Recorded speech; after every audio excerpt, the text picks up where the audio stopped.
இந்த தமிழ்நாட்டுக்குள்ள ஒரு மனநோய் இருக்கு அரசியல் தளத்துல.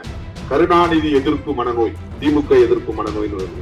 தெலுங்கர் திட்டினா கருணாநிதி மட்டும்தான் தெலுங்கர் திட்டுவான். எம்ஜிஆர் யாரும் மலையாளின்னு சொல்ல மாட்டான். ஜெயலலிதாவை கன்னடத்தின்னு சொல்ல மாட்டான், கன்னட பெண்மணி சொல்ல மாட்டாங்க, யாரும் திட்ட மாட்டாங்க.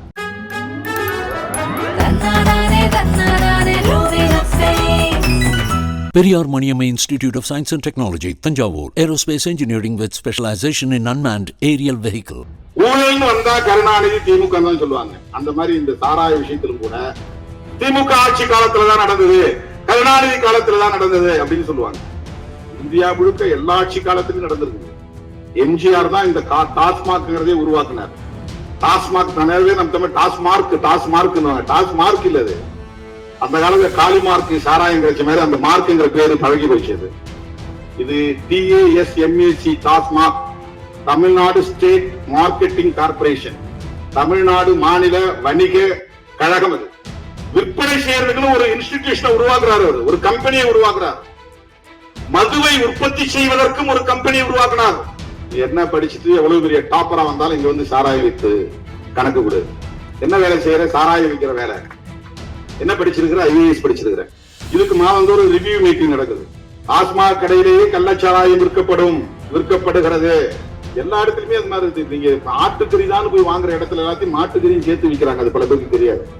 அண்ணாமலையும் எடப்பாடி பழனிசாமியும் வைக்கிற கோரிக்கை திமுக தான் காரணம், திமுக ஆட்சிதான் காரணம் என்று அரசியல் ஆதாயம் தேடுவதற்கான விமர்சனம், கண்டனம். விடுதலை சிறுத்தைகள் வைக்கிற கோரிக்கை இந்தியா முழுவதும் தேசிய கொள்கையாக மதுவிலக்கு கொள்கையை மாற்ற வேண்டும். அதற்கு அரசமைப்பு சட்டம் இடம் கொடுக்கிறது. டைரக்டிவ் பிரின்சிபல் ஆர்டிகல் 47 5 லட்சம் பெண்களை திரட்டி மிகப்பெரும் மாநாட்டை நடத்த இருக்கிறோம். தேசிய அளவில் மதுவிலக்கு கொள்கையை நடைமுறைப்படுத்து என்பதுதான்.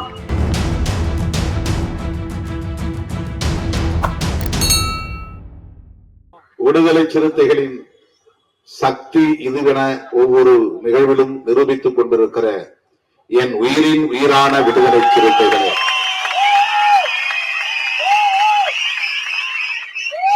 உங்கள் அனைவருக்கும் என்னுடைய பணிவார்ந்த வணக்கத்தை தெரிவித்துக் கொள்கிறேன். 20ஆம் தேதி நான் கருணாபுரத்திற்கு போய் நள்ளிரவு 1 மணி வரையில் பாதிக்கப்பட்ட குடும்பத்தினரை சந்தித்தேன். 12 குடும்பங்களைத்தான் சந்திக்க முடிந்தது. இரவு அங்கேயே தங்கிவிட்டு அடுத்த நாள் காலை தொடங்கி அதே போல 21ஆம் தேதி நள்ளிரவு வரையில் கள்ளக்குறிச்சியை சுற்றியுள்ள பாதிக்கப்பட்ட கிராமங்களுக்கெல்லாம் சென்று பாதிக்கப்பட்ட மக்களை எல்லாம் சந்தித்து ஆறுதல் சொல்லிவிட்டு சென்னைக்கு திரும்பினேன். ஏறத்தாழ 57 குடும்பங்களை சந்தித்தோம். பாதிக்கப்பட்டவர்கள் அனைவரும் தலித்துகள், ஆதி திராவிடர்கள் என்று சொல்லப்படுகிறது. பாதிக்கப்பட்டவர்கள் அனைவரும் எளிய மக்கள், உழைக்கும் தொழிலாளர்கள் என்றுதான் புரிந்து கொள்ள வேண்டும். காட்டுநாயக்கர் சமூகத்தை சார்ந்த 12 குடும்பத்தினர் உயிர் பலி ஆகியிருக்கிறார்கள். வன்னியர் சமூகத்தை சார்ந்தவர்கள் 10க்கும் மேற்பட்டவர்கள் பலியாகி இருக்கிறார்கள். 15. மாதவச்சேரின்னு ஒரு கிராமம் கள்ளக்குறிச்சியிலிருந்து 30 கிலோமீட்டருக்கு அப்பால் இருக்கிறது. அந்த ஊருக்கு செல்லுகிற வழியிலே தேவபாண்டலம், அந்த ஊரில் ஒருவர் இறந்து போனார். அவர் ஒரு இஸ்லாமிய சகோதரர், அன்வர் பாஷா என்று ஒரு எளிய குடும்பத்தை சார்ந்தவர். அதற்கு அடுத்த கிராமம் சேஷ சமுத்திரம் என்ற ஒரு கிராமம். அங்கே 2 பேர் இறந்து விட்டார்கள். ஒரு குடும்பம் தான் அங்கே இருக்கிறது, இன்னொரு குடும்பம் யாருமே இல்லை, இறந்து போனார்கள். உறவினர்கள் வந்தார்கள், அடக்கம் செய்துவிட்டு போய்விட்டார்கள். அந்த ஊரில் யாரும் இல்லை. கருணாபுரத்தில் நுழைந்தவுடனேயே முதல் வீடு சுப்பிரமணியன் வீடு. சுப்பிரமணியன் யார் என்றால் அவர் ஒரு உடையார் சமூகத்தை சார்ந்தவர். எளிய குடும்பங்களை சார்ந்த பெண்மணிகள் சூழ்ந்து கொண்டு அவர்கள் முன்வைத்த கோரிக்கை, முதலில் என்னை சந்தித்தவுடன் கைகளை கூப்பி கும்பிட்டு, ஐயா சாமி, நீங்கள் இந்த நாட்டுக்கே நல்லது செய்ய வேண்டும் என்றால் சாராய கடைகளை மூடுங்கள். இதுதான் கோரிக்கை, இதுதான் மக்கள் கோரிக்கை. கள்ளச்சாராயத்தை ஒழியுங்கள் என்பது மக்கள் கோரிக்கை அல்ல. சாராய கடைகளை மூடுங்கள் என்பதுதான் மக்கள் கோரிக்கை. அதனால்தான் சிறுத்தைகளின் போராட்டம் இங்கே அறிவிக்கப்பட்டது. அதை மறந்துவிடக் கூடாது. இந்த மது என்பது ஏதோ புதிதாக இந்த காலகட்டத்தில் திமுக அதிமுக வந்த பிறகுதான் அறிமுகமானது என்று இல்லை. காலம் காலமாக மனிதன் தோன்றிய காலத்திலிருந்து மதுவுக்கும் மனிதனுக்கும் நெருக்கமான தொடர்பு உண்டு. ஆகவே இந்த மது என்பது மனிதன் பிறந்த காலத்திலிருந்து மனிதன் இதை கண்டுபிடித்து அதை பல்வேறு வடிவங்களில் உற்பத்தி செய்திருக்கிறான், குடித்திருக்கிறான், தொடர்ந்து குடித்து வருகிறான். இது அனைவரும் ஒப்புக்கொள்ள வேண்டிய உண்மை. அதனால்தான் 2000 ஆண்டுகளுக்கு முன்னால் ஐயன் திருவள்ளுவன் 133 அதிகாரங்களை எழுதிய அந்த திருக்குறளில் ஒரு அதிகாரம் கல்லும் நான்மை. அவன் மதுவிலக்கு கொள்கை. அவர்களின் வாரிசுகள் நாம் மதுவிலக்கு கொள்கையை பேசுகிறோம். ஐயன் வள்ளுவனின் வாரிசுகள் நாங்கள். அவருக்கும் பாட்டன் தான் 500 வருஷத்துக்கு முன்னால பிறந்தவர் நம்முடைய புத்தர். வள்ளுவனுக்கு முன்னால பிறந்தவர் 500 வருஷங்களுக்கு முன்னால. அவரும் மது கூடாது அப்படிங்கிறார். நமக்கு வரலாறு தெரிந்த காலத்திலிருந்து மதுவுக்கு எதிராக பலர் போராடி இருக்கிறார்கள், கருத்து பரப்பலை செய்திருக்கிறார்கள். நம்மையெல்லாம் மனிதர்களாய் தலைநகர வைத்த நம்முடைய மகத்தான தலைவர் புரட்சியாளர் அம்பேத்கர் அவர்கள் பம்பாய் மாகாணத்திலே சட்டமன்ற உறுப்பினராக இருந்த போது அந்த அவையில் மதுவிலக்கை வலியுறுத்தி பேசியிருக்கிறார். நாங்கள் அம்பேத்கரின் வாரிசுகள், அதனால் மதுவிலக்கை வலியுறுத்துகிறோம். நாங்கள் பகவான் புத்தரின் வாரிசுகள், ஐயன் திருவள்ளுவனின் வாரிசுகள். எனவே மதுவிலக்கு கொள்கையை ஒரு தொலைநோக்கு பார்வையோடு நாங்கள் முன்வைக்கிறோம். தற்காலிக அரசியல் ஆதாயத்திற்காக இதை பேசவில்லை. புரட்சியாளர் அம்பேத்கர் அவர்கள் அரசமைப்பு சட்டத்தை எழுதுவதற்கான வாய்ப்பை பெற்ற சூழலில் அரசமைப்பு சட்டத்திலேயே அதை பதிவு செய்கிறார். இந்த கோரிக்கை அதுதான்.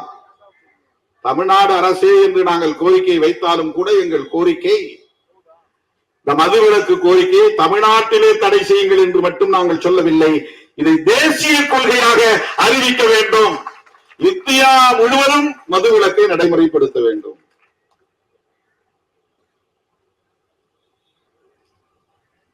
காலம் காலமாக இது பேசப்பட்டு வந்திருக்கிறது, விவாதிக்கப்பட்டு வந்திருக்கிறது.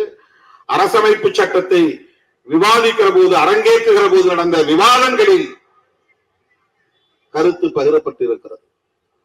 டைரக்டிவ் பிரின்சிபல்ஸ் என்று ஒரு பகுதி இருக்கிறது, வழிகாட்டும் நெறிமுறைகள். மாநில அரசுகளுக்கு வழிகாட்டக்கூடியது, இந்திய ஒன்றிய அரசுக்கு வழிகாட்டக்கூடியது. ஆர்டிகிள் 47 47 அதுல என்ன சொல்லுகிறது, என்ன சொல்லி இருக்கிறார்கள் என்றால், என்ன சொல்லி இருக்கிறார் புரட்சியாளர் அம்பேத்கர் அவர்கள் என்றால், ஏன்னா அவர் வகுத்தளித்த வரையறுத்த சட்டம் தான் அரசமைப்பு சட்டம். இன்றைக்கு அந்த சட்டத்தை ஏந்திக் கொண்டுதான் ராகுல் காந்தி, சோனியா காந்தி, மல்லிகார்ஜுன் கார்கே, திராவிட முன்னேற்ற கழகம், விடுதலை சிறுத்தைகள் கட்சி என்று இந்தியா கூட்டணியை சார்ந்த அனைவரும் காந்தி சிலை நிறுவப்பட்டிருந்த இடத்திலிருந்து ஊர்வலமாக சட்டத்தை கையில் ஏந்திக் கொண்டு நாடாளுமன்றத்திற்குள்ளே வேண்டும். 10 ஆண்டுகளுக்கு முன்பு விடுதலை சிறுத்தைகள் எழுப்பிய முழக்கம் இன்றைக்கு நாடு வேறு அளவிலே நடைமுறைக்கு வந்திருக்கிறது. அரசமைப்பு சட்டத்தை பாதுகாப்போம். நரேந்திர மோடி பிரதமர் வேட்பாளராக அறிவிக்கப்பட்ட நாளில் இருந்து அரசமைப்பு சட்டத்திற்கு ஆபத்து என்று அடிவயிறு வலிக்க வலிக்க கத்தி கத்தி பேசி வருகிற இயக்கம் விடுதலை சிறுத்தைகள் கட்சி.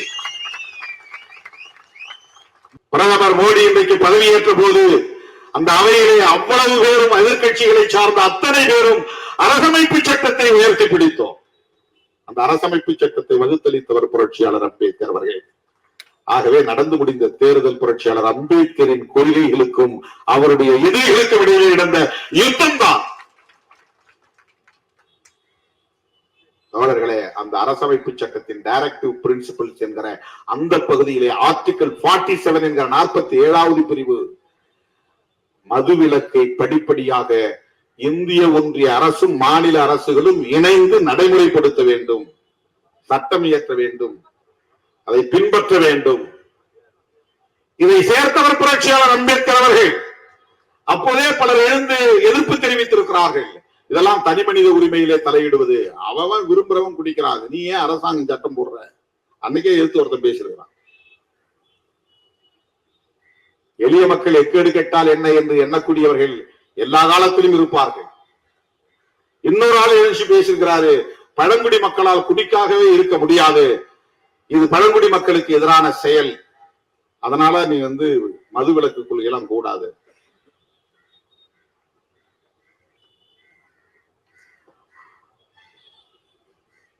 புரட்சியாளர் அம்பேத்கர் அவர்கள் அதிலிருந்து சமரசம் செய்து கொள்ளவில்லை, விடாப்பிடியாக இருந்தார். அதனால் அரசமைப்பு சட்டத்திலே அது இணைக்கப்பட்டது. 47வது ஆர்டிகிள். அந்த அடிப்படையில் தான் இன்றைக்கு இந்தியா முழுவதும் தோழர்களே நார்காட்டிக்ஸ் என்ற ஒன்று, போதை பொருள் சம்பந்தமான நார்காட்டிக்ஸ் கண்ட்ரோல் பீரோ அப்படின்னு ஒரு அமைப்பு, ஒரு நிறுவனமே உருவாயிருக்கு. நார்காட்டிக்ஸ்னா வெறும் சாராயம் மட்டும் இல்ல, அனைத்து வகையான போதைப் பொருள்களையும் கட்டுப்படுத்தக்கூடிய ஒரு மையம்.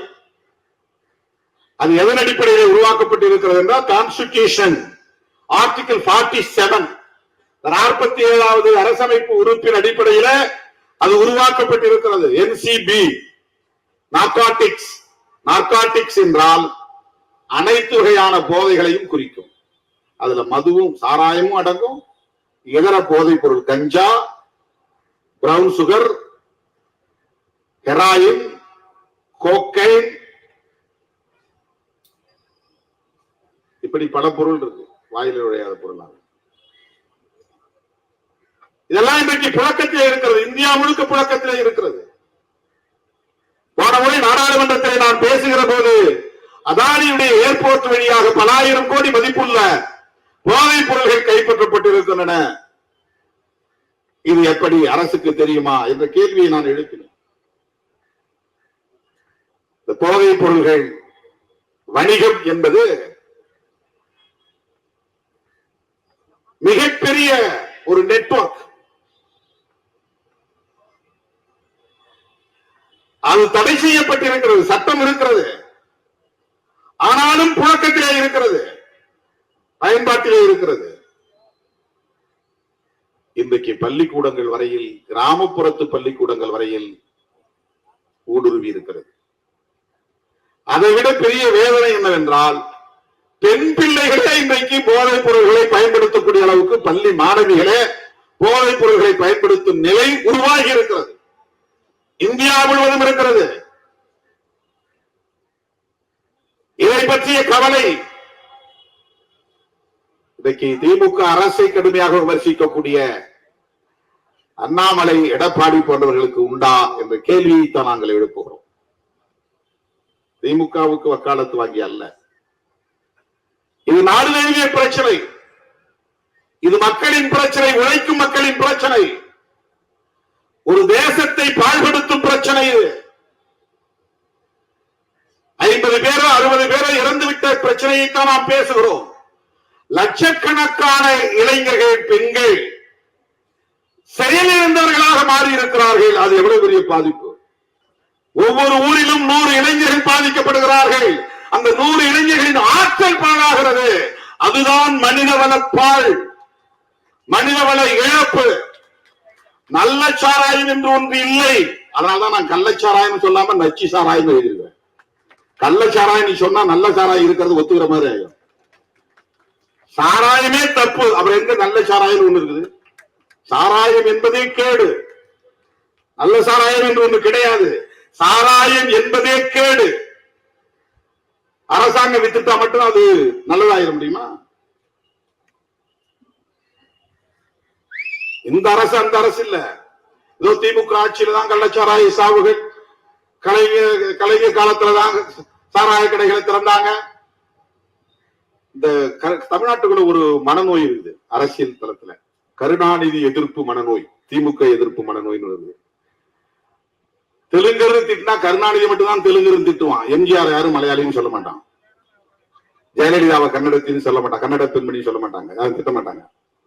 ஊழல்னு வந்தா கருணாநிதி திமுக தான் சொல்லுவாங்க. அந்த மாதிரி இந்த சாராய விஷயத்திலும் கூட திமுக ஆட்சி காலத்துலதான் நடந்தது, கருணாநிதி காலத்துலதான் நடந்தது அப்படின்னு சொல்லுவாங்க. இந்தியா முழுக்க எல்லா ஆட்சி காலத்திலும் நடந்திருக்குது. எம்ஜிஆர் தான் இந்த டாஸ்மாக்ங்கிறதே உருவாக்குனார். டாஸ்மாக் நம்ம தமிழ் டாஸ்மார்க், டாஸ்மார்க் இல்ல அது. அந்த காலத்துல காலி மார்க் சாராயம் கிடைச்ச மாதிரி அந்த மார்க்குங்கிற பேரு பழகி போச்சு. அப்பெல்லாம் அந்த சாராயம் கடைகளை வைப்பாங்க. அப்ப நிறைய இந்த மார்க் எந்த மார்க், காலி மார்க், அந்த மார்க், இந்த மார்க் பேர்ல வைப்பாங்க. மார்க்னா அது வந்து சின்னம். இது TASMAC, TASMAC, Tamil Nadu state marketing corporation, Tamil Nadu மாநில வணிக கழகம். அது விற்பனை செய்யறதுக்குன்னு ஒரு இன்ஸ்டிடியூஷனை உருவாக்குறாரு, ஒரு கம்பெனியை உருவாக்குறாரு. மதுவை உற்பத்தி செய்வதற்கும் ஒரு கம்பெனியை உருவாக்குனார் எம்ஜிஆர். மதுவை விற்பனை செய்வதற்கு ஒரு கம்பெனி உருவாக்கினார். அந்த கம்பெனியை உற்பத்தி செய்யற கம்பெனியை மூடிட்டார், தனியார்ட்ட ஒப்படைச்சிட்டாங்க. விற்பனை செய்யற கம்பெனி தான் டாஸ்மாக். டாஸ்மார்க் இல்ல, டாஸ்மாக். அரசாங்கம் ஒரு கம்பெனி உருவாக்கி மதுவை வியாபாரம் செய்யறதுக்குன்னு, அதுக்கு IAS அதிகாரிகளை உட்கார வச்சது. என்ன படிச்சுட்டு எவ்வளவு பெரிய டாப்பரா வந்தாலும் இங்க வந்து சாராயம் வித்து கணக்கு கொடு. என்ன வேலை செய்யற? சாராயம் விற்கிற வேலை. என்ன படிச்சிருக்கிற? IAS படிச்சிருக்கிற.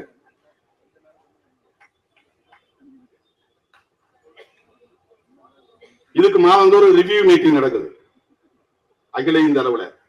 இந்தியாவில் இருக்கக்கூடிய மாநிலங்களில் 4 மாநிலங்களில் மட்டும்தான் இன்னைக்கு புரோஹிபிஷன் இருக்கு. புரோஹிபிஷன்னா மது விலக்கு. மது விலக்குன்னா மது கூடாதுங்கிறது. குஜராத், பீகார், மிசோரம், நாகாலாந்து பெரிய மாநிலங்கள்ல 2. அது காந்தி பிறந்த மண்ணுங்கிறதுக்காக வச்சிருக்காங்க குஜராத். அது அவரை அவமானப்படுத்துற மாதிரி ஆயிரும். அங்கேயும் கள்ளச்சாராய சாவுகள், பீகார்லயும் கள்ளச்சாராய சாவுகள், ஆந்திராவில கள்ளச்சாராய சாவுகள், கேரளாவில கள்ளச்சாராய சாவுகள் எல்லா காலத்திலும் நடக்குது. கலைஞர் 71 மதுவிலக்கு சட்டத்தை தளர்த்தினார். பிறகு 74 3 நாள், 7 வருஷம் இல்ல, 84 எம்ஜிஆர் கொண்டு வந்தார். பிறகு அவர் 3 நாள். அப்புறம் OPS காலத்துல வந்துச்சு, ஜெயலலிதா காலத்திலும் வந்துச்சு. 2001 2002 தொடர்ச்சியா மாறி மாறி வந்திருக்கு. இது இந்த கட்சி தான் காரணம், இந்த முதல்வர் தான் காரணம் என்று சொல்வதற்காக நான் சொல்லவில்லை. இது சமூக தீங்கு, தேசத்திற்கு எதிரான ஒன்று. அரசாங்கமே சட்டப்பூர்வமாக இந்த பாதிப்பை அங்கீகரிக்க கூடாது என்பதுதான். இல்ல கண்ட்ரோல் பண்ண முடியாது, இந்த சாராயம் இல்லைன்னா அவன் கள்ளச்சாராயத்தில் நிறைய குடிச்சிட்டு சாவுவான். இது என்ன ஜஸ்டிபிகேஷன்? என் வீட்டுக்காரனை கண்ட்ரோல் பண்ண முடியல, அதனால நான் எல்லாத்தையும் விட்டுறேன், தம்பிகளா எல்லாரும் நம்ம சேர்ந்து குடிப்போம் அப்படின்னு முடிவு எடுக்குமா? வீட்லயே அதை அங்கீகரிச்சிருமா? என் வீட்டுக்காரனை என்னால கண்ட்ரோல் பண்ண முடியல, அதனால நான் என் புருஷனோட சேர்ந்து நானும் குடிக்க போறேன், என் பிள்ளைகளையும் குடிக்க வைக்க போறேன், இனிமே நான் பள்ளிக்கூடத்துக்கு அனுப்ப மாட்டேன், ஸ்கூல்ல அனுப்ப மாட்டேன். ஏன்? அவனை கண்ட்ரோல் பண்ண முடியல, அவனை திருத்த முடியல. ஏதோ ஒரு 4% 5% எவனோ கள்ளச்சாராய காட்சி குடிக்கிறாங்கிறதுக்காக ஒட்டுமொத்த தேசத்திலும் சட்டப்பூர்வமாக அரசாங்கமே நிறுவனத்தை உருவாக்கி சாராயத்தை கொள்முதல் செய்து அதை விற்பனை செய்து அதை வருமானத்தை தேடுவது என்பது எந்த வகையிலே நியாயப்படுத்துவது? குற்றங்களை தடுக்க முடியவில்லை, போலீஸ் ஸ்டேஷன் மூடிடலாமா? குற்றங்களை தடுக்க முடியவில்லை, நீதிமன்றங்களை மூடிவிடலாமா? எல்லாம் திறந்து விட்டுலாம், யார் வேணாலும் என்ன வேணாலும் பண்ணீங்க, எவன வேணாலும் திருடிக்கும், யார வேணாலும் போய்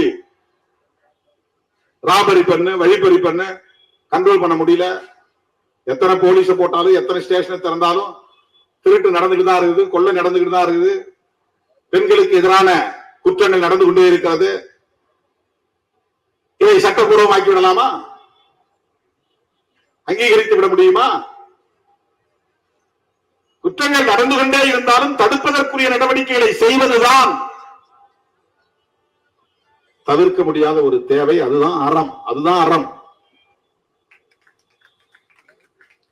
அரசாங்கமே விக்குது, அதனால ஓப்பனா கள்ளச்சாராயம் வைக்கிறான். கள்ளச்சாராயத்தை கட்டுப்படுத்துறதுக்கு PEW ஒரு ஒரு விங் வச்சிருக்காங்க, ப்ரோஹிபிஷன் என்ஃபோர்ஸ்மெண்ட் விங் நினைக்கிறாங்க. மதுவிலக்கு அமலாக்க பிரிவு.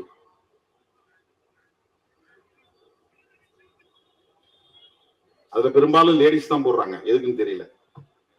இன்ஸ்பெக்டர், டிஎஸ்பி, அதுக்கு மேல இருக்கிற அதிகாரிகள் அதெல்லாம் பெண்களை தான் போடுறாங்க. எனக்கு தொடக்க காலத்துல கிடைச்ச ஒரு அனுபவம், 1990களில் நான் இயக்கத்தின் தலைமை பொறுப்பை ஏற்ற போது மதுரையிலே கருவனூர் என்ற ஒரு கிராமத்தில் அந்த ஊரையே தீ வைத்து கொளுத்தினார்கள் சாதி வெறியர்கள். ஆனால் பிரச்சனை எங்கிருந்து தொடங்கியது என்றால், நம்ம கட்சியில ஒருத்தர் வந்து சேர்ந்தார். அவருக்கு என்ன பிரச்சனைனா, போலீஸ் வந்து அடிக்கடி பிடிச்சிட்டு போயிருது. ஏன் போலீஸ் பிடிச்சிட்டு போகுது? அவர் ஏற்கனவே கள்ளச்சாராயம் காய்ச்சி வித்துக்கிட்டு இருந்திருக்காரு. இப்போ அது வேண்டாம், குடும்பம் வந்துருச்சு, பிள்ளைங்க ஆளாயிட்டாங்க, அவங்களெல்லாம் வந்து பாதுகாக்கணும் அப்படின்னு சொல்லிட்டு அதுல இருந்து தப்பிக்கிறதுக்கு முயற்சி பண்றாங்க. நீ ஏன் இப்ப கள்ளச்சாராயம் காய்ச்சல, ஏன் எங்களுக்கு மாமூல் கொடுக்கல, அதான் பிரச்சனை. காய்ச்சாதவனை பிடிச்சிட்டு போய் கேஸ் போட்டு உள்ள தள்ளுறது.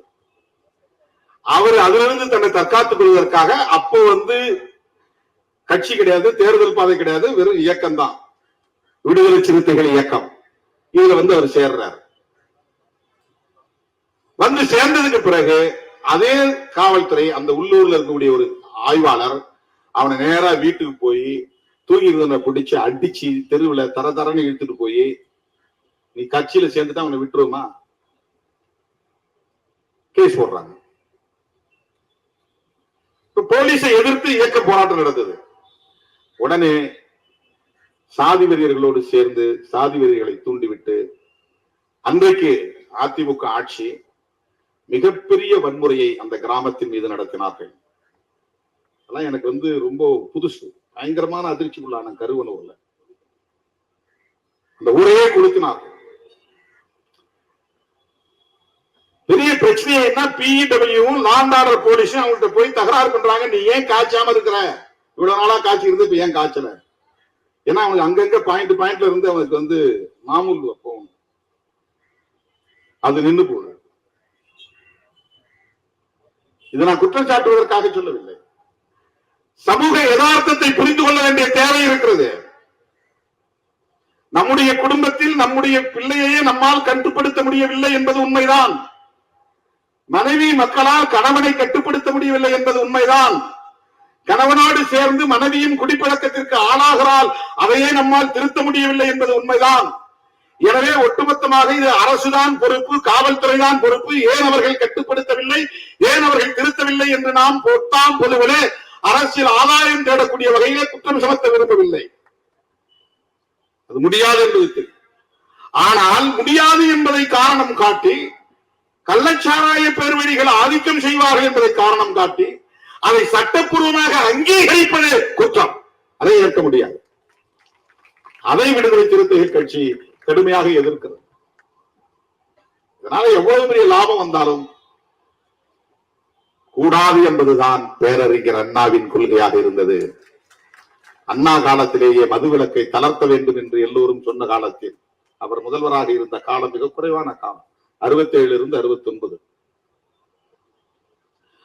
ராஜாஜி முதல்வராக இருந்த போது 1937 இந்த நாடு விடுதலை பெறுவதற்கு முன்பே காந்தியடிகள் இதை பெரிய இயக்கமாக எடுத்த காரணத்தினால், அவர் காங்கிரஸ் கட்சியின் தலைவராகவும் இருந்த காரணத்தினால் அன்னைக்கு மதுவிலக்கு சட்டத்தை கொண்டு வந்தார்.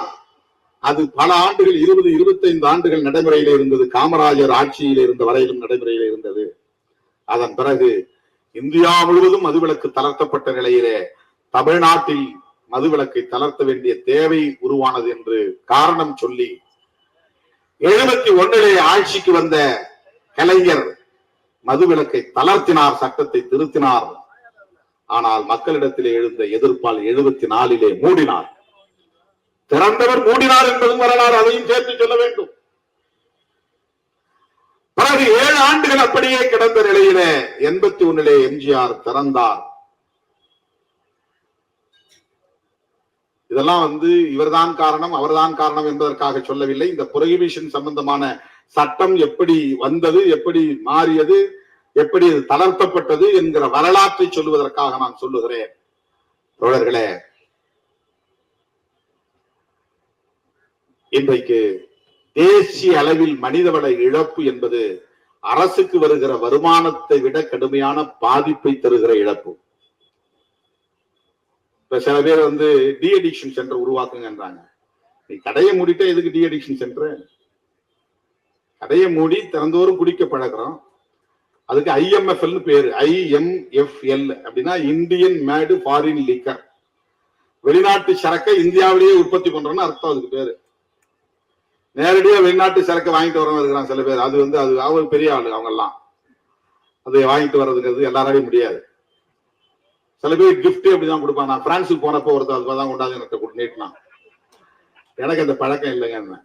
இல்லைங்க, இது இது கிடையாது, மது கிடையாது, ஷாம்பைன் அப்படின்னா. ஷாம்பைன் என்னங்க? சும்மா கொஞ்சம் இருக்கும், லைட்டா, பீரை விட கம்மியா இருக்கும். இது பர்த்டே பார்ட்டியில குடிக்கிறது அப்படின்னா. நோ நோ நோ, அவன் கோச்சிட்டே போயிட்டான். அவனை நான் அவமதிச்சிட்டேன். லண்டனுக்கு ஒரு முறை போனேன் நான். ஏர்போர்ட்ல இருந்து இறங்கி போன உடனே ஒரு ஃபேமிலி என் மேல ரொம்ப அன்பா இருக்கக்கூடியவங்க. அவங்க ஈழத்து, அவங்க ஏதோ விக்கிபீடியாவை தேடி இருப்பாங்க போல. யாரோ ஒருத்தன் ஒரு இடியட் இவருக்கு நம்ம பத்தி நிறைய அவதூறுகள் எழுதுறாங்க இல்லையா, அந்த மாதிரி ஏதோ ஒரு அவதூறு இருந்திருக்கு அதுல. அதாவது நல்லா குடிக்கிறவர் அப்படின்னு. அதனால பெரிய பாட்டில் வாங்கி டேபிள் வச்சிருக்கிறாங்க. வாழ்நாள்ல அதை நான் தொட்டது கூட கிடையாது, வேண்டாங்க.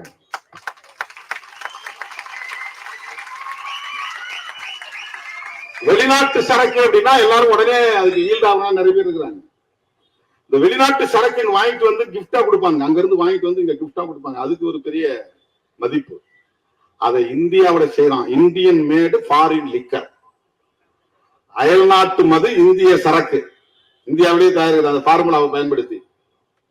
அதுதான் இங்க பிராண்டி. அது பிராண்டி நம்ம ஊர் சரக்கு இல்ல, வெளிநாட்டு சரக்கு. அதை நாம தயாரிக்கிறோம்.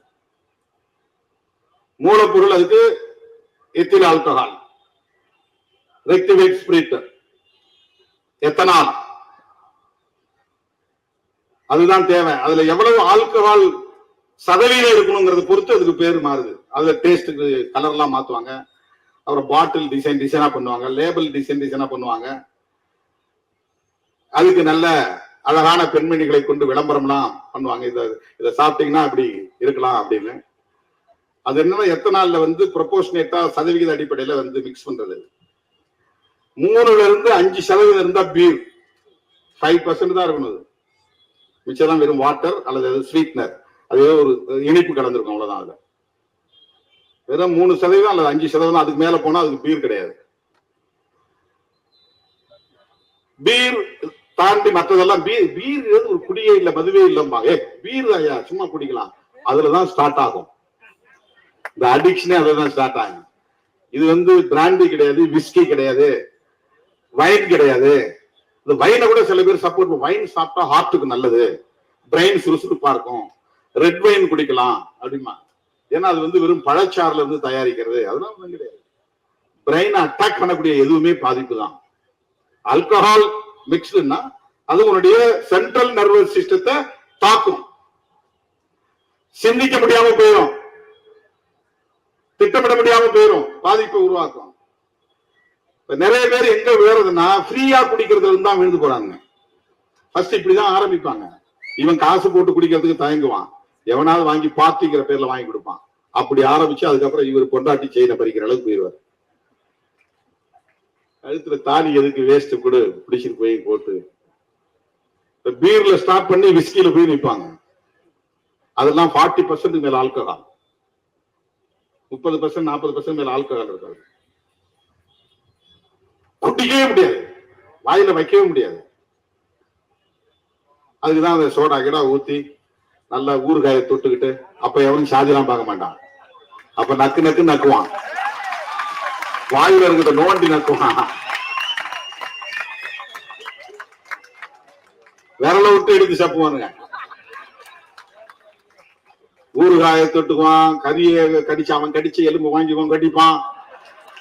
அந்த அப்படியே இப்பதான் மச்சிம்பா, மாமாம்பா, மாப்பிளாம்பா. அந்த நேரம் எல்லாம் அது அந்த இடம் வந்து சமத்துவம், சாராயம் வந்து சமத்துவத்தை உருவாக்குது.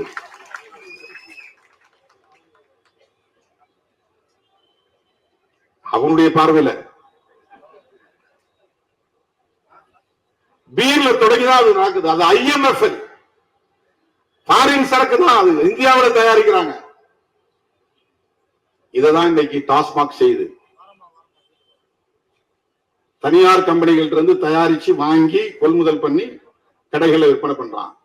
இந்த பீர் மட்டும்தான் 200 ரூபாயோ 300 ரூபாயோ, மற்றதெல்லாம் கொடுத்து வாங்க முடியாது இந்த உழைக்கிற தொழிலாளர்களா.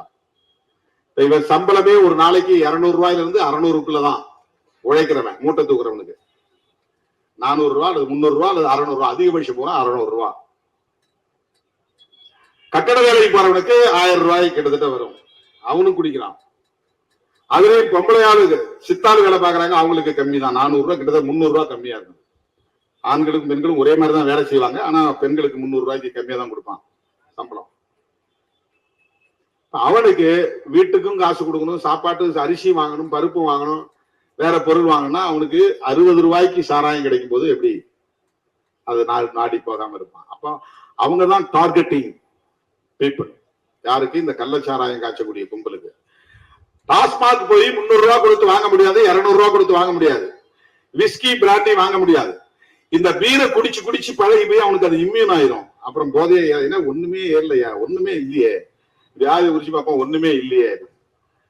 அவனுக்கு கூடுதல் போதை தரக்கூடிய இன்னொரு பொருள் தேவைப்படுகிறது. குறைந்த விலையில் கூடுதல் போதை, அதுதான் கள்ளச்சாராயம், அதுதான் நச்சு சாராயம். அதனாலதான் போறான். கூடுதல் போதைங்கிறத ரொம்ப முக்கியமான பாயிண்ட். அது யாரும் சொல்ல மாட்டாங்க. நீ கடையில வாங்கக்கூடிய பொருள்ல விஸ்கி பிராண்டி போனா அது நல்ல போதை கிடைக்கும். ஆனா பீர் அப்படிங்கிற லெவல்ல கிடைக்கிற பொருள்ல போதை கிடைக்காது. ஆனா அங்கேயும் திருட்டுத்தனம் நடக்கிறது. அரசாங்கம் டாஸ்மாக் கடைகளில் விற்கக்கூடிய அந்த பாட்டிலையும் சீல உடைச்சிட்டு அதுல இருந்து கள்ளச்சாராயத்தை மிக்ஸ் பண்ணி ஃபேக் சீல் ஒட்டி விற்கிற வியாபாரமும் நடக்குது. அதெல்லாம் எக்ஸ்ட்ரா. இவன் மொத்தம் இன்னைக்கு 200 பாட்டில் விற்கணும் பீர் பாட்டில்னு ஒரு கணக்கு கொடுக்குறான்னா அதை அவன் வந்து 300 பாட்டிலா 400 பாட்டிலா மாத்திடுவான். 200 பாட்டில் மட்டும்தான் கடை கணக்கு கொடுப்பான். சேல்ஸ்மேனு சூப்பர்வைசர் சேர்ந்து செய்யற வேலை. கள்ளச்சாராயம் கடைக்குள்ள போயிடும். அதை உடைச்சி பழைய பாட்டில் ரெடி பண்ணி வச்சுவாங்க. அதே மாதிரி சீல் ரெடி பண்ணி வச்சுவாங்க. இதெல்லாம் மிக்ஸ் பண்ணி 200 பாட்டில் இருக்கக்கூடிய மதுவை 400 பாட்டில் நிரப்பிடுவாங்க. தேவையானதை மிக்ஸ் பண்ணி, கள்ளச்சாராயத்தை மிக்ஸ் பண்ணி. இப்போ எக்ஸ்ட்ரா 200 பாட்டில் வித்தானா அந்த பணம் அவனுக்கு, அங்க இருக்கிற 4 பேருக்கு அது சேர்ந்தது. அதை தெரிஞ்சு அவனா கேட்டானா அவனுக்கு ஒரு கமிஷன் போகும். டாஸ்மாக் கடையிலேயே கள்ளச்சாராயம் விற்கப்படுகிறது. எல்லா இடத்துலயுமே அது மாதிரி இருக்கு. நீங்க ஆட்டுக்கறி தான் போய் வாங்குற இடத்துல எல்லாத்தையும் மாட்டுக்கறியும் சேர்த்து விற்கிறாங்க. அது பல பேருக்கு தெரியாது. நான் மாட்டுக்கறி எல்லாம் சாப்பிடுற பழக்கமே இல்லை. நான் மட்டன் தான் சாப்பிடுவேன்பா. மட்டன் கறியோட பீஃப் சேர்ந்து விற்கிறாங்க. அப்படிதான் எல்லா பொருளுமே. அப்படிதான் நல்ல சாராயத்தோட கள்ளச்சாராயம் கலந்து விற்கிறாங்க. மட்டன் கடைகளுக்கு எல்லாம் பீஃப் சப்ளை பண்ற ஆளே அவனுக்கு தெரியும். மட்டன் மாதிரியே வெட்டி கொண்டு போய் கொடுத்துருவாங்க. உன் கண்ணு முன்னாலே இப்படி அறுப்பான், ஆனா சேர்த்து எடை போடும்போது கலந்து கொடுத்துருவான். நீ கண்ணை நேரா முழிச்சு பார்த்துட்டே இருந்தா கூட கலப்பான். உனக்கு தெரியாது, வித்தியாசம் தெரியாது உனக்கு. அந்த மாதிரிதான் இது. தோழர்களே, நம்முடைய கோரிக்கை என்பது அதிமுக வைக்கிற கோரிக்கை அரசியல் கோரிக்கை, விடுதலை சிறுத்தைகள் வைக்கிற கோரிக்கை மக்கள் கோரிக்கை. அண்ணாமலையும் எடப்பாடி பழனிசாமியும் வைக்கிற கோரிக்கை திமுக தான் காரணம், திமுக ஆட்சிதான் காரணம் என்று அரசியல் ஆதாயம் தேடுவதற்கான விமர்சனம், கண்டனம். விடுதலை சிறுத்தைகள் வைக்கிற கோரிக்கை இந்தியா முழுவதும் தேசிய கொள்கையாக மதுவிலக்கு கொள்கையை மாற்ற வேண்டும். அதற்கு அரசமைப்பு சட்டம் இடம் கொடுக்கிறது. டைரக்டிவ் பிரின்சிபல் ஆர்டிகல் 47 அதை வலியுறுத்துகிறது. இந்திய ஒன்றிய அரசும் மாநில அரசுகளும் இணைந்து மதுவிலக்கு கொள்கையை நடைமுறைப்படுத்த வேண்டும். மனித வளத்தை சிதைக்கிற முயற்சியை கைவிட வேண்டும். மது விற்பனையால் கிடைக்கிற லாபத்தை விட மனித வளத்தை அழிப்பது மிகப்பெரிய பாதிப்பு. ஹியூமன் ரிசோர்ஸ் கடுமையாக பாதிக்கப்படுகிறது. அது அழியக்கூடிய இளைஞர்களை எத்தனை பேர் பெரிய சிந்தனையாளர் இருப்பாங்க, யாருக்கு தெரியும். தோழர் வீரபாண்டியன் இங்க பேசும்போது நமக்கு ஒரு பிரைட்னஸ் கிடைக்குது, ஒரு வெளிச்சம் கிடைக்குது. அவர் குடிப்பழக்கத்துக்கு ஆளானா அப்படி பேச முடியுமா? அவர் அடிக்ட் ஆயிட்டாருன்னா அவரால் அப்படி பேச முடியுமா? புத்தகங்களை படிக்க முடியுமா? அவருடைய ஆற்றல் என்னாவது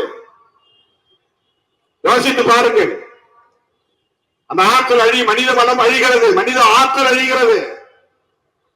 பெரிய சிந்தனையாளர். அப்ப வெளிநாட்டுக்காரெல்லாம் குடிக்கலையா? வெஸ்டர்ன் பீப்புள அவன்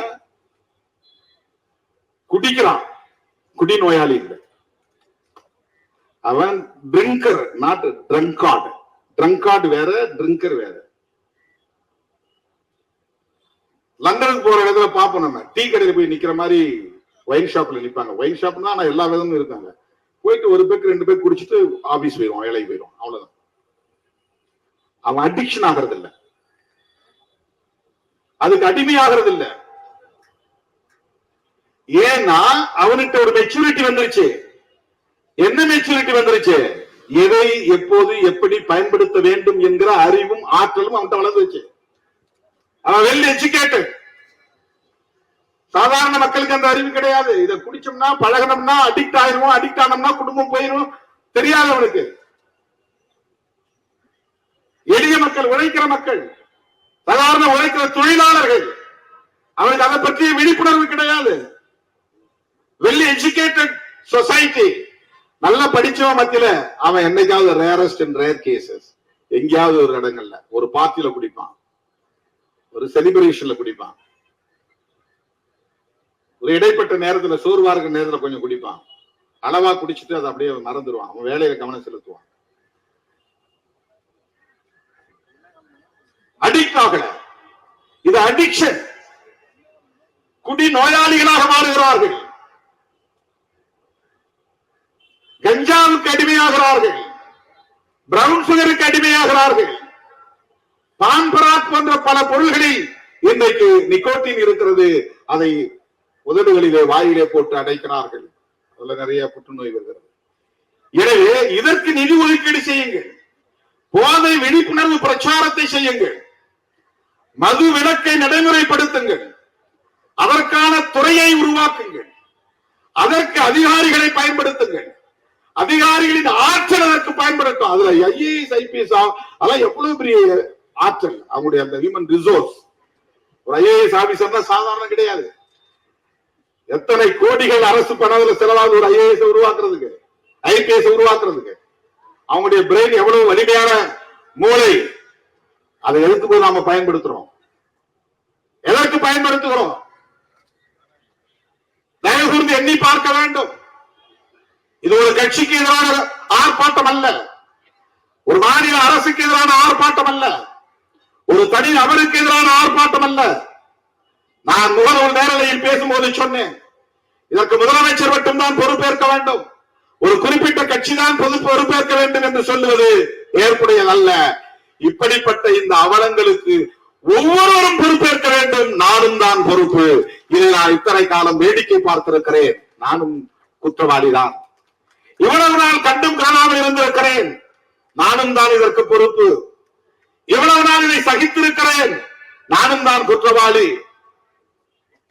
இந்த மனித வளம் அழிவதை நான் பார்த்துக் கொண்டிருக்கிறேன். நானும் குற்றவாளிதான். இங்கே உள்ள ஒவ்வொருவரும் அதற்கு பொறுப்பேற்க வேண்டும்.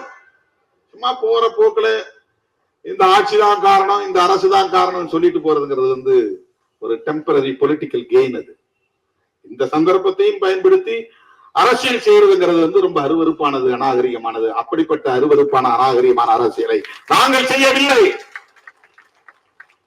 2016 ஆண்டு திராவிட முன்னேற்ற கழகம் சட்டமன்ற பொதுத் தேர்தலின் போது வெளியிட்ட தேர்தல் அறிக்கையிலே முழு மதுவிலக்குக்கு உடன்பட்டு அறிவிப்பு செய்திருக்கிறது. திமுகவினுடைய கொள்கைதான் இன்றைக்கு இந்த ஆர்ப்பாட்டத்தின் கருப்பொருள், முழு மதுவிலக்கு. அவங்களுக்கு அதுல உடன்பாடு இருக்கு. அதற்கு முன்னதாக விடுதலை சிறுத்தைகள் கட்சி நடத்திய மது ஒழிப்பு விழிப்புணர்வு பிரச்சாரம் குறித்து தோழர்கள் சொன்னார்கள். சசி பெருமாள் சாவுக்கு நான் போய்விட்டு வந்தேன். அண்ணன் வைகோ அவர்களின் ஊரிலே இருந்த டாஸ்மாக் கடையை மூட சொல்லி நடத்திய போராட்டத்தின் போது அவருடைய தாயாரும் அந்த ஆர்ப்பாட்டத்தில் கலந்து கொண்ட போது நானும் அந்த இடத்திலே இருந்தேன். மது ஒழிப்பு பிரச்சார பணியில் விடுதலை சிறுத்தைகள் மிகப்பெரிய இயக்கத்தை கடந்த காலத்தில் எடுத்திருக்கிறோம். மறுபடியும் நான் சொல்லுகிறேன், 2015 பெரியார் பிறந்த நாள் செப்டம்பர் 17 அக்டோபர் 2 காந்தி பிறந்த நாள் வரை தொடர் பிரச்சார இயக்கத்தை மேற்கொண்டோம். நான் இந்த மாபெரும் ஆர்ப்பாட்டத்தில் அறிவிக்க கடமைப்பட்டிருக்கிறேன்.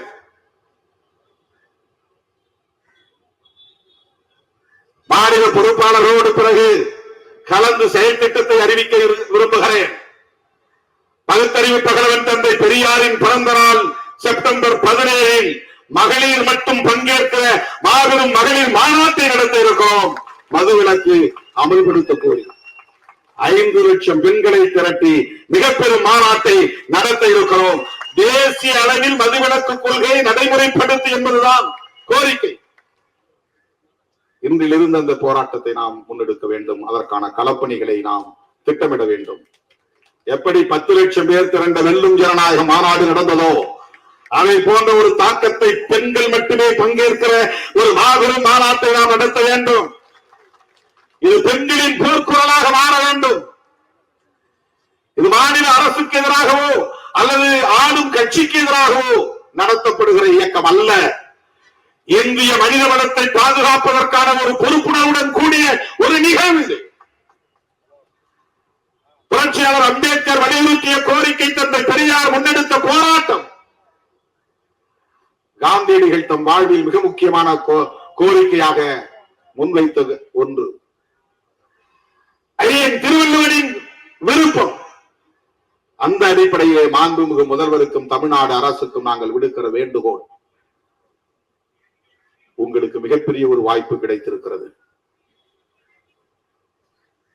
மிகப்பெரிய வாய்ப்பு கிடைத்திருக்கிறது. காலமெல்லாம் உங்கள் பெயர் இந்த மண்ணில் போற்றப்படும், உச்சரிக்கப்படும். இந்த டாஸ்மாக் கடைகளை மூடுவது என்று துணிந்து நீங்கள் முடிவெடுக்க வேண்டும். இது ஒரு புரட்சிகரமான முடிவாக அமையும். இந்தியாவே உங்களை திரும்பி பார்க்கும். தமிழ்நாட்டு மக்கள் உங்களை போற்றுவார்கள். இன்றைக்கு உங்களை போற்றி 40க்கு 40 வெற்றியை தந்த தமிழ்நாட்டு மக்கள் அடுத்தடுத்து வருகிற எல்லா தேர்தல்களையும் உங்களுக்கு வெற்றி மாலையை சூட்டுவார்கள். நீங்கள் செய்ய வேண்டிய ஒரே ஒரு முடிவு, எடுக்க வேண்டிய ஒரே ஒரு முடிவு, எல்லா விமர்சனங்களையும் தூக்கி குப்பையிலே வீசக்கூடிய அளவுக்கான ஒரு முடிவு, துணிச்சலாக எடுக்க வேண்டிய முடிவு, புரட்சிகரமான ஒரு முடிவு, ஒட்டுமொத்த இந்திய தேசத்திற்கே வழிகாட்டக்கூடிய ஒரு முடிவு. டாஸ்மாக் கடைகளை மூடப்போகிறோம், அரசு மதுபான கடைகளை மூடப்போகிறோம் என்ற முடிவாக இருக்க வேண்டும். இதுவே என்னுடைய வேண்டுகோள் என்று கேட்டு செப்டம்பர் 17க்கு தயாராவோம் என்று கூறி இந்த அழைப்பை ஏற்று வருகை வந்த உங்கள் அனைவருக்கும் என்னுடைய நன்றியை கூறி முடிக்கிறேன். நன்றி, வணக்கம்.